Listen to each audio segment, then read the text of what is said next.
Habang kami ay naglalakad sa daan, bigla kami nilapitan ng isang lalaki nagtitinda ng upo. Bayad upo. Pera 20 ang isa.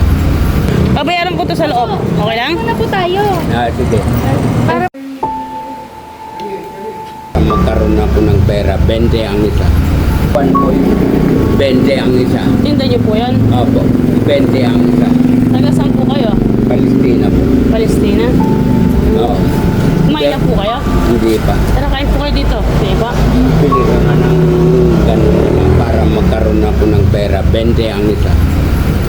Hindi, libre ko muna po kayo pagkain. Hindi, pili ka nga para magkaroon ako ng pera.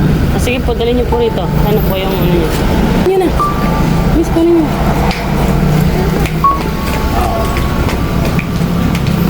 20 ang isa niya. Oo, tabi kayo ah. 20 ang isa. 20 isa. Opo. Alin po kayo tay? Kain muna po. Babayaran ko to sa loob. Okay lang? ano po tayo? Sige. Karne ang katapat niyan. Po? Karne ang katapat niya. Karne ang katapat? Saka ligo. Kaka? Ligo? Ligo po. Kumain na po ba kayo? Hindi ba? Hindi pa. Tara, kain tayo. Ito, lagyan mo rin. Muna po kayo. Ilan po yan? 40 ba? Yan mo. 20 times 7. Pito po. Magkano? Dito habang hinihintay namin ang aming in-order na pagkain at ang pagkain para sa kanya. Natanong ko siya kung araw-araw naglalako ng paninda at nabanggit niya na pag hindi daw magtitinda mauubos ang kanyang pensyon. Araw-araw po kayo naglalakad ng tinda? Opo. Kung hindi ka naman magtitinda, maubos yung pension mo. May pension po kayo? Oo. Kano po? 8,000.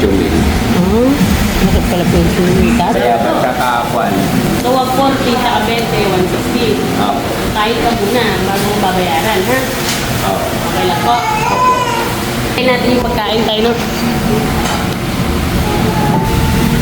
Dito tayo sa House of Gotong Gala. Ayan, nakita namin si tatay. Kain tayo. Pakainin natin si tatay. Gutok na tayo, no?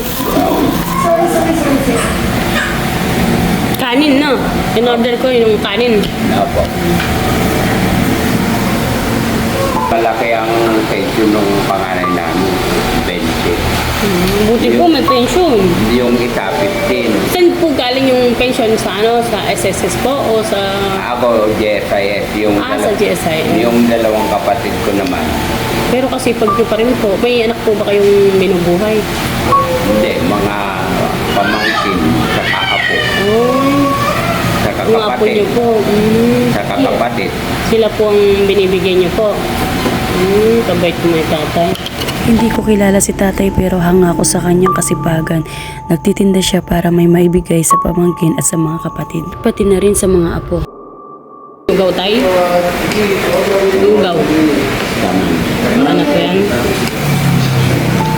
Sa buhay, iba-iba ang blessings ang binibigay ni Lord sa atin na kahit mahirap ang buhay, andyan yung ibibless kanya na magkaroon ng kapatid, lolo o tito na handang magsakripisyo kahit hirap ang buhay para makatulong at makapagbigay. Kaya kung meron ka lolo, tito o kapatid na katulad ni tatay na nagsasakripisyo, isa kang tunay na mapalad.